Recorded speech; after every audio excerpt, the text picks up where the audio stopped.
from Los Angeles. NBA Cup adds a little more energy to the games, brings more of a playoff atmosphere. Some people are built for these moments, some aren't. We definitely are, and it shows.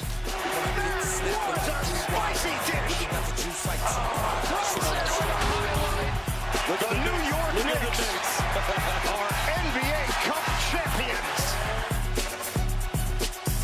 Hey, welcome to NBA Today. I'm Malika Andrews. And today, for the first time in my lifetime, and maybe yours, the Knicks, they're champions. NBA Cup champions, that is. And this is where we begin our show. So start spreading the news.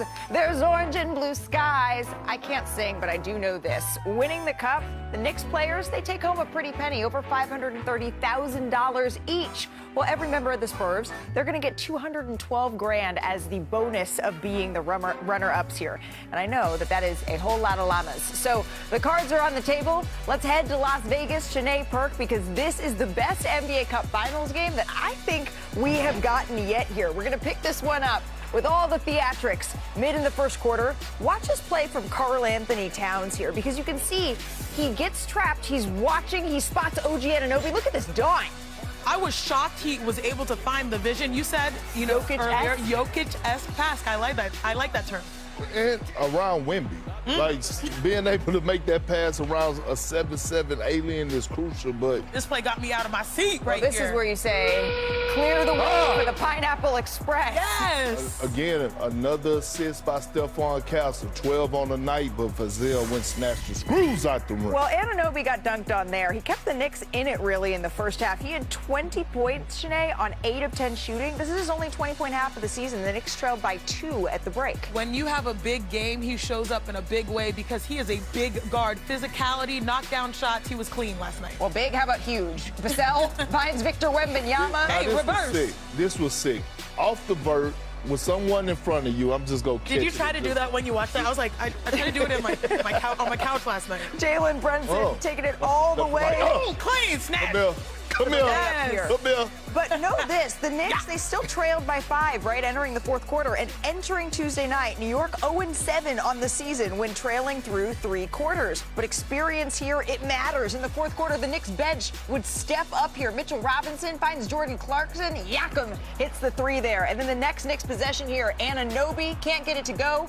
But again, finds Clarkson. He was huge here for New York, Perk. All night long. Look, that's what they've been missing. That's what they've been waiting on. We know Jordan Clarkson is a walking bucket. But this was a Kodak moment for Tyler Kolek, because the Knicks bench combined for 18 points, 7 of 14 shooting, 12 rebounds in the fourth quarter. His fingerprints all over this. Music to New Yorkers' ears, bench being productive. You know what else is? Go New York, go New York, go! Because Brunson finished with 25 in this game. Again, final touches here, Anunoby, dagger. And with that, Anunoby finishes with a game-high 28 points. The New York Knicks, they are your 2025 NBA Cup champions. Here's Jalen Brunson on the Knicks building off this win.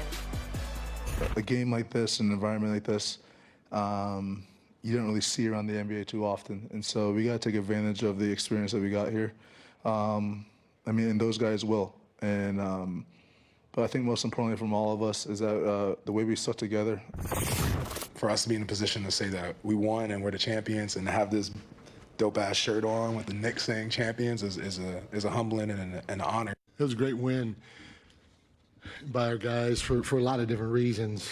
One of the things, excuse me, I just had a beer.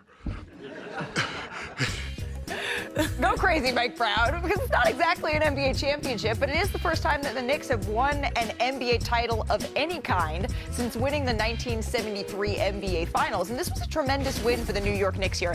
And yes, we made sure to choose a picture where Josh Hart, his hands squarely on Jalen Brunson's shoulders right here. Thank you. But it wasn't just these two. Crazy. It was the bench that was doing so much work here in this one. But we know, Perk, it starts with their star, Jalen Brunson. Absolutely. Big body Brunson, Malika, and he was huge. Hey, look, Knicks fans, this is recess before PE, what you saw last night. And it started with big body Brunson. We know that he's a walking bucket, but it was the trust for me. We know that all the time people are going to gear up because he's one of the best closers in today's game in the fourth quarter. But I want you to look how many bodies is around him. You have all guys that are looking at Jalen Brunson. Kolak does an excellent job of back cutting. The trust is there. He was in double figures off the bench last night. Now we run into this next clip. Jordan Clarkson. I love this this guard-to-guard screen. Even though he got away with an illegal screen, all of a sudden the trust is there. Yeah. Clarkson gets a beautiful pump fake in the lane for the nice teardrop floater.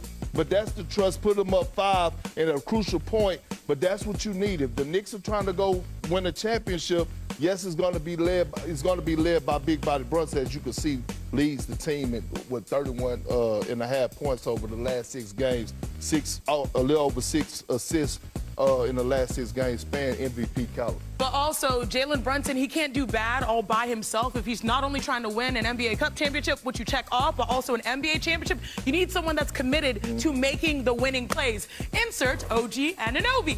I love these plays because this was an isolation play because they know he's physical. He gets to his spot, the elbow, leans in, takes the contact, and was able to finish. These are the types of games that help you win playoff series, that swing the momentum.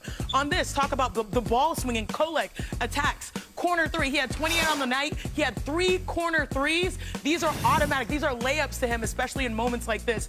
OG Anunoby is the only player on the Knicks roster that has won a championship. So when it delivers the most, that's what he does. But also, y'all, he won the Defensive Player of the Year. Defensive Player of the Game. You got the Timbs, you got the hard hat. He had the hardware. He was looking cool. And so, you know, when he's looking like this, he has a reason to, right, Janae? Because the Knicks, they're now 16-6 when Anunoby scores 25 or more across the regular season and playoffs, and now the Cup final. Although I know technically those stats don't count. Maybe we should change that. I still think that 40 and 20 game from AD a couple of years ago needs to be in the record books. But our Brian Windhorst, he's always setting records, and he's with us here as well. Brian, we knew the Knicks, we know they're going for something bigger here, but what you learn in the Cup can runneth over, if you will, to the rest of the season. So what did this win show you? Yeah, we've seen this in the last couple of years, teams that have long runs in the Cup, it ends up paying off later. And I want to talk about the Knicks bench here. Now, Jalen Brunson had a good game. He won the MVP of the NBA Cup, but he had an average fourth quarter, had 6 points. Karl Towns was bothered by a leg injury. He didn't score in the fourth. Their bench delivered here. Tyler Kolek was plus 45. Ooh. In the 3 knockout rounds of this event. What an amazing number. And then Mitchell Robinson, how about 15 rebounds in 18 minutes? Jordan Clarkson comes off. He's been struggling shooting the 3. He drills 3 threes in this game off the bench. That fourth quarter scoring was delivering that cup to the Knicks. That they need this kind of bench production. Maybe not in every game. If they're going to go anywhere long term, it's going to be Jalen Brunson who takes them there. But the bench was suspect all last season. They retrofitted it. Mike Brown showed trust in it when it mattered, and it delivered for them. That's a big thing to take away from this win. And you have to be able to win in lots of different ways if you want to win 16 and get a ring ultimately in the playoffs. And we saw that, particularly in the fourth quarter experience in this game, it won out. I do want to get to the San Antonio Spurs side of all of this thing because it was a heck of a run and they can certainly build on it. But after the loss, Victor Webbanyama, he was emotional in his post-game presser. Take a listen.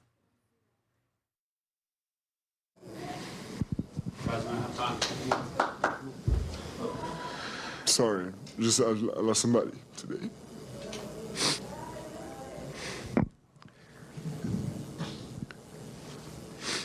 I'll take one more question. Vic, what can you guys learn from this experience? A game that counts but doesn't, being on this stage, where will this team grow from this?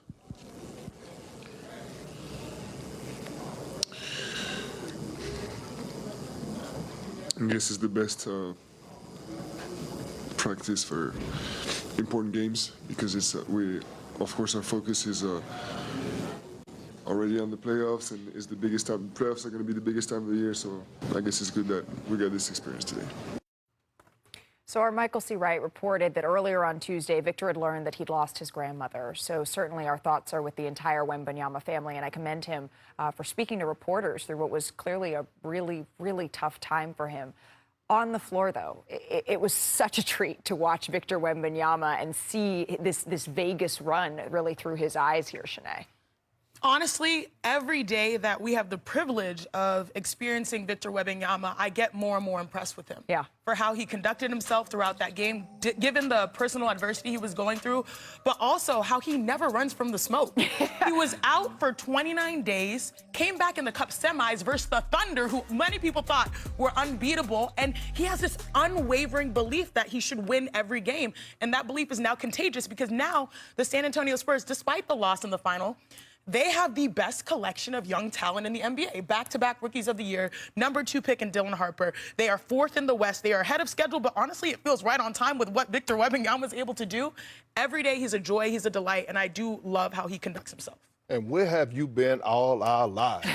No, real talk, we've been waiting on a young guy to embrace this like Victor Wembanyama has. Last night, I'm checking out the game and run this clip. This was a moment that I watch everything. Victor Wembanyama is not on the floor. Cornette gets alive. Look who's the first person up off the bench over there.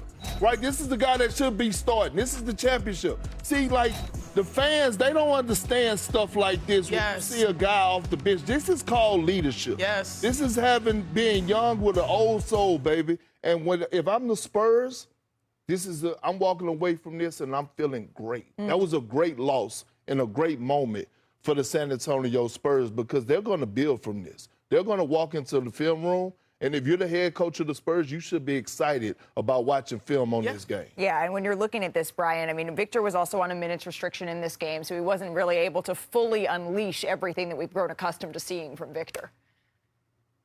Yeah, when he is able to move through the emotions of this very intense moment that he was having, I suspect when he looks back at this game, he will want to do the fourth quarter differently. He was out of his typical rotation, so I think that should be paid attention to because of the minute restrictions. But in the fourth quarter of this game, this could have gone either way, and Victor was not really able to deliver for the Spurs. When he comes back in the game with 5 minutes to go, that's a spot, his team is down 5 where he can affect the game. That's how he affected the game in the semifinals when they beat the Thunder. But he kind of lets the Knicks off the hook. He takes 3 long jumpers. And I know he can hit that outside shot. But what's happened this year, he's gone to the next level by not settling. He settled actually for 4 shots on the outside in the fourth quarter. Didn't score as the Knicks zoomed past the Spurs. And so I think Victor can get better in those spots, and I think he will. I suspect that if anyone is going to be into the film room in the next couple of days, it is going to be Victor Wembanyama. But hey, coast to coast, this one's a college edition. We're taking our college tours. We're starting with a triple-double duo here at TCU, Olivia Miles and Marta Suarez. They both hit the mark. Miles achieved it for the 3rd game in a row. Sinead, how impressive is this for teammates? Yo, it's wild. It's like witnessing 2 shooting stars in the sky. Queens of the transfer portal, that's TCU. Longest active home winning streak there. And, of course, Miles, I think she has the most, like 9 triple-doubles. So this is a team that offense is connecting on all cylinders. I love what they've done so far this season. And, I mean, we're going to be keeping an eye on how this is eventually going to translate to the W as well. Next up, Cam Boozer scored 26 points, had 13 rebounds to help number 3 Duke overcome a 10-point deficit to defeat Lipscomb. Perk, what is it about Boozer that has you thinking that he could be a real factor in the NBA? Everything. He's a man-child down low. He's a big man first with guard skills, right? He's always going to attack the paint, but he got the outside, he got the perimeter game. He could step in that 15-foot lane, but he loved playing in that paint. 13 monster rebounds last night. Definitely going to be a lottery pick. So he's in that conversation, right, for the top pick. And then there's A.J. Debnza. Debnza had a smooth double-double, 23 points, 10 rebounds. BYU knocked the doors off the University of the Pacific. So, Wendy, what are NBA teams seeing about Debnza? Well, he's got such great size, Malika, 6'9". He can really get to the basket, shooting 56% on the season. Could really be a defensive playmaker, averaging 7 rebounds, 21 points. He's in some big games. He's struggled putting 2 halves together, but when he's been on, he's been awesome. He's had some huge second halves to lead BYU to victories. They're 10-1. He's doing great. And that's why so many have him at the top of the leaderboard for that #1 pick. Let's stay in the college ranks as we check out our Dunk the Halls dunk of the day. It comes from North Carolina freshman phenom Caleb Wilson. Flying down the lane. Brought it to the side, cocked to the side. Throwing down a monster dunk. I like it. Yeah. Is that a ceiling fan, Perk, or is that? No, It's time now for our latest edition of Windy Watch. Windy, where are we headed in the world?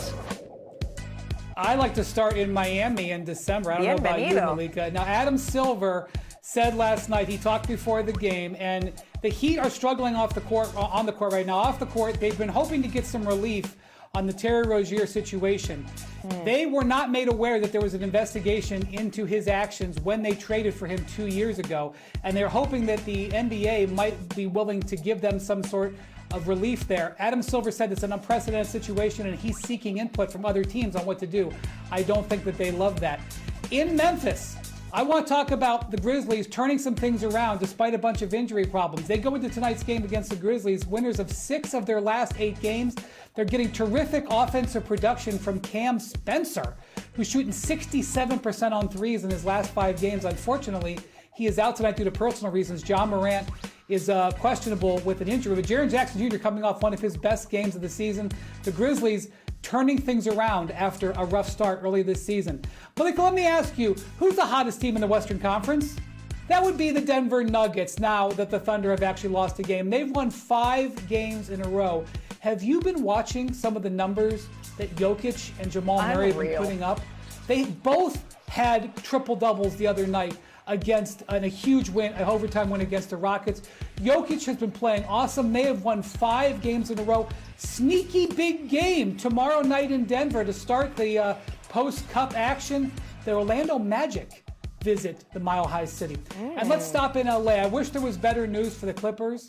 Not only are they now 6-20 following a disappointing loss on Monday, but their schedule coming up is brutal. They open up post-Cup play in Oklahoma City against an angry Thunder team coming off a rare loss. Then it's the Lakers, then the Rockets, and then after Christmas, they play the Pistons. They need something to turn them around. Yeah, it's a brutal schedule here for the Los Angeles Clippers. Hey, Wendy, usually this segment, we keep it stateside, but I'm hearing from bobblehead Wendy over here that recently you were living it up, and you're living up to that worldwide Wendy moniker. Where have you been? What have you been up to? I just want to tell you guys, when you hear something called the Eternal Derby, you have high expectations. Well, last Friday, I was in Belgrade, Serbia, my first trip to see Red Star Belgrade play against Partizan Belgrade, and this was the scene. Those were the home crowd. Those guys are known as the grave diggers. I had good seats, Perk. I'm not going to lie. I had good seats.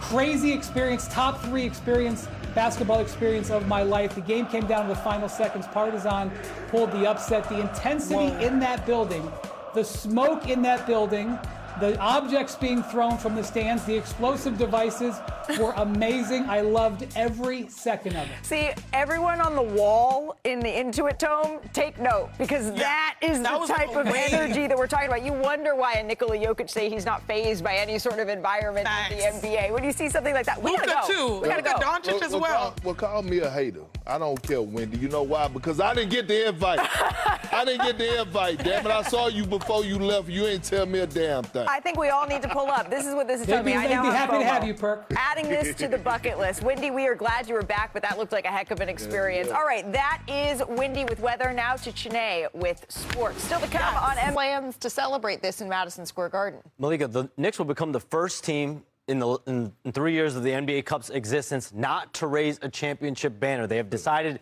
against raising a championship banner at Madison Square Garden. The Lakers and Bucks did so the last 2 years, but this is a clear message from the Knicks that they have bigger goals. Those goals being winning an NBA championship. That's why they fired Tom Thibodeau in the offseason, wanted to compete only for a championship. It's championship or bust in New York right now, but after the Lakers and Bucks did the last 2 years, now the Knicks buck that trend.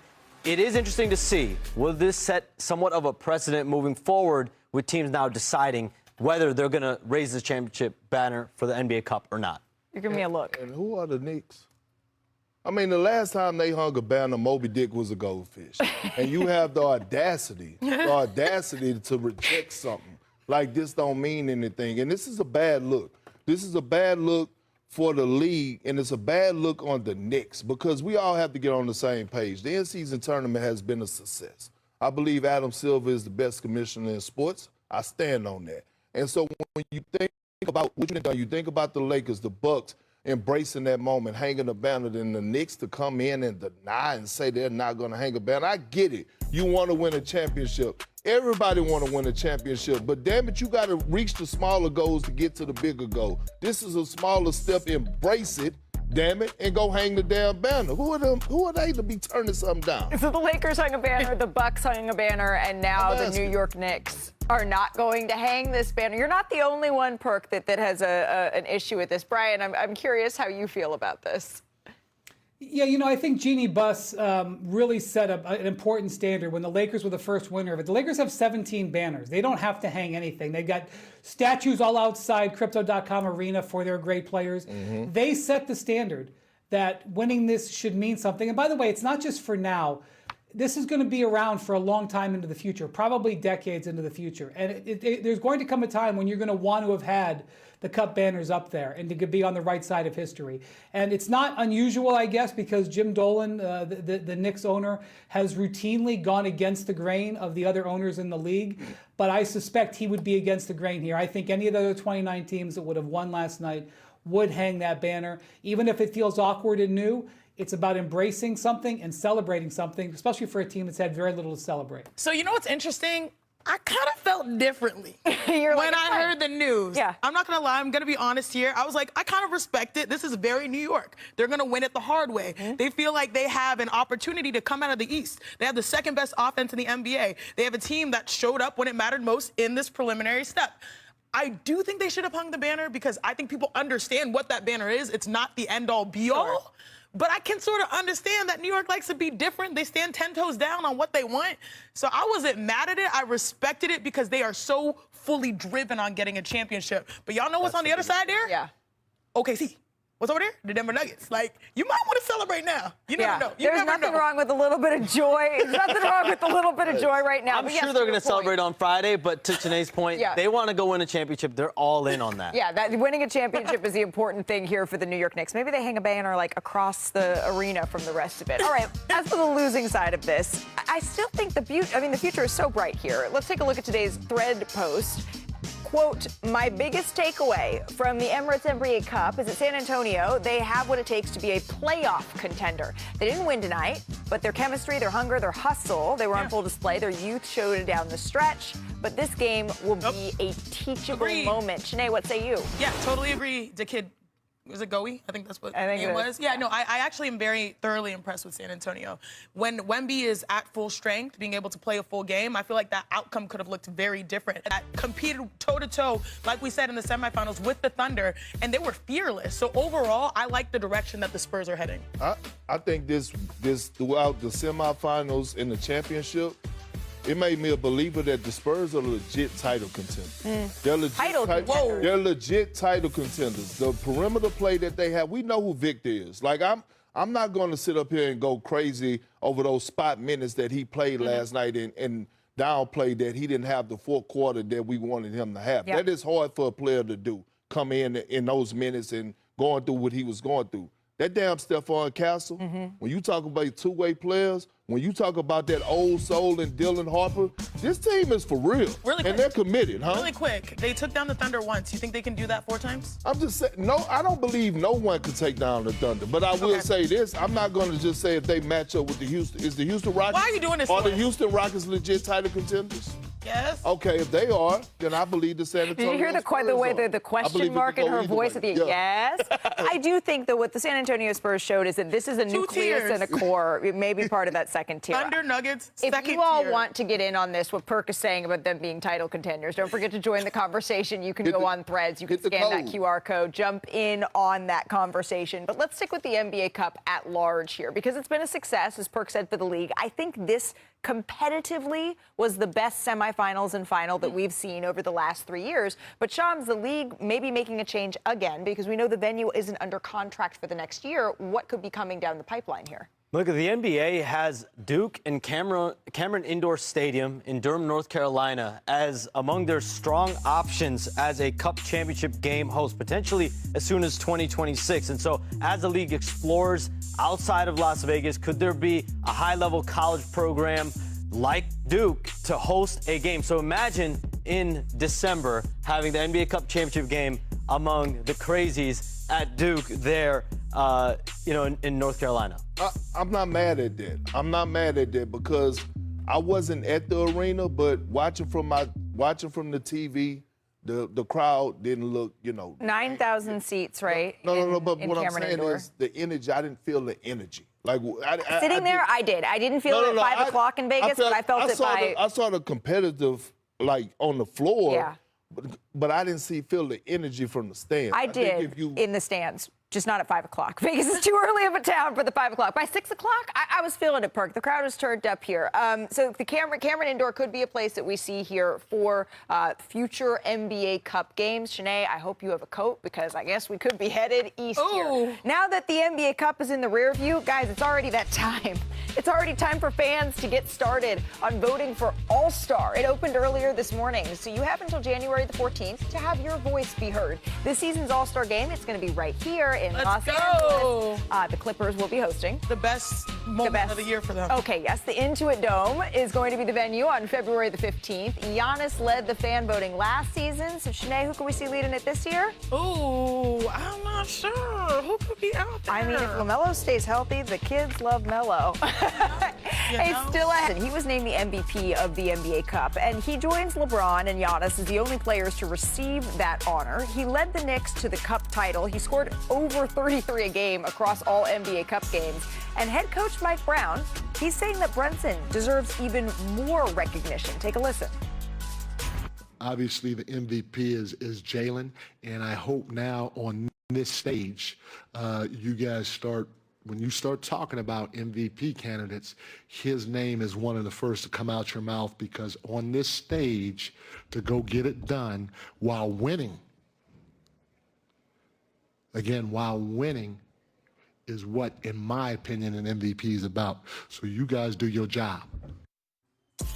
He said, I'm going to call you out. Well, according to DraftKings Sportsbook, Brunson's MVP odds, they currently sit at about 150 to 1. That's tied for the 6th shortest odds to win the award. Last year's winner, Shai Gilgeous-Alexander, is the favorite at plus 125, but that keeps flip-flopping. Now, last night, Brunson, he was wearing his signature player-exclusive Statue of Liberty shoes, recently released under the Kobe brand. And like many players, Jalen has worn Kobe's throughout his career. But the origin story, the why, that is what is special. And it all goes back to a teenage Christmas gift. It was 11 years ago from Kobe Bryant himself that made a lasting impact. Here's the story. The Rockefeller tree, ice skating, the Rockettes. That's Christmas in New York. There's a magic to the city that feels reminiscent of a fairy tale. But Jalen Brunson's Christmas story begins far from the lights on Broadway. Jalen Brunson, born to play basketball. With a legend of the game and a shoe that fit. Tell me about the first time you remember knowing who Kobe Bryant is. I feel like his name was always around, so I feel like it was always a part of, I guess, my life.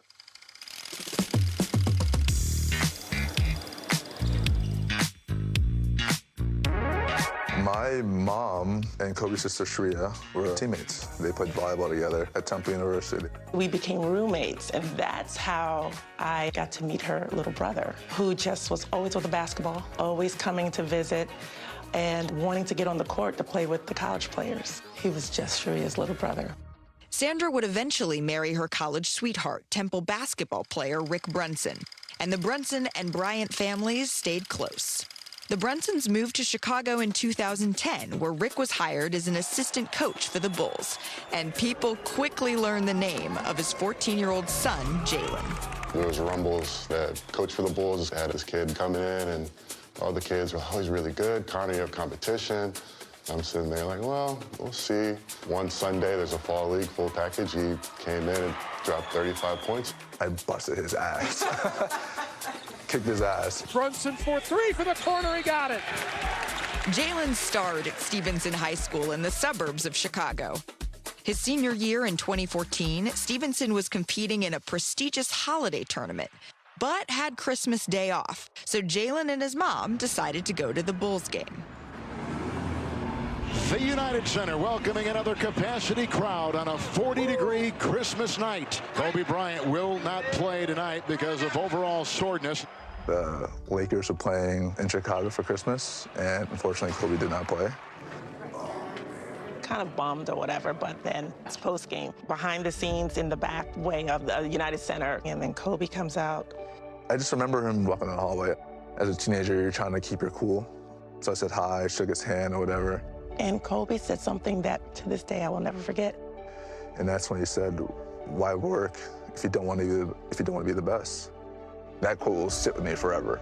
Everything else is kind of a blur. And he had these red high-top Kobe 9s, the Christmas 9s, and the shoes just kind of fell into my hand. He's like, "Here you go, these are for you." I think when I got in the car to go home, I looked at it and I was like, "Oh, I'm definitely wearing these." I got the call. He was so ecstatic. He's like, "I got to break him in because I'm playing him next day."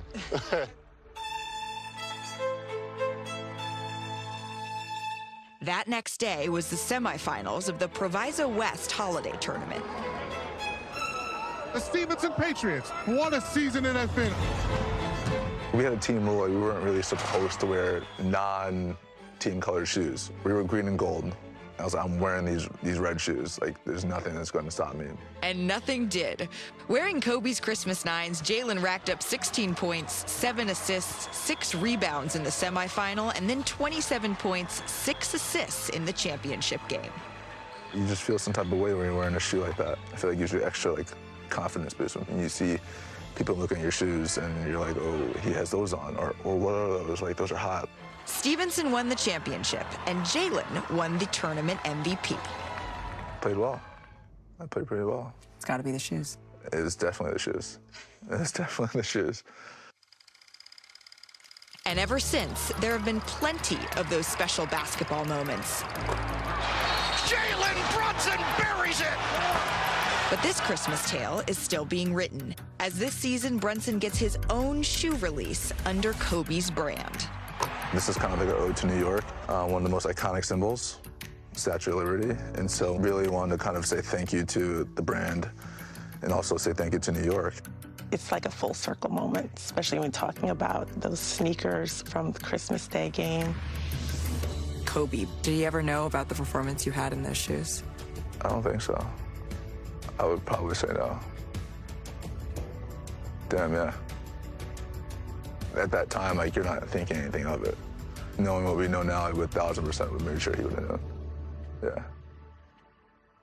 How incredible is that story? It's like a basketball Cinderella, because what are the chances that a teenage Jalen Brunson wears a size 14 and Kobe Bryant wears a size 14 and he's able to hoop in Kobe Bryant's shoes? Make it a movie right Yeah, now. exactly. That is a Hallmark Disney movie. special right there. Yeah, And Disney that's movie. what makes holidays so special, is that type of magic right here. And stars in the NBA, they're not waiting to spread the holiday cheer. Christmas came early here for the Los Angeles Lakers.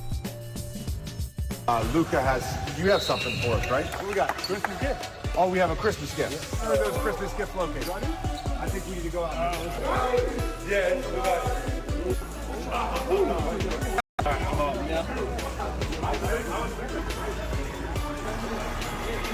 This is insane. I'm glad I got this bike. Shout out Luka Doncic, man.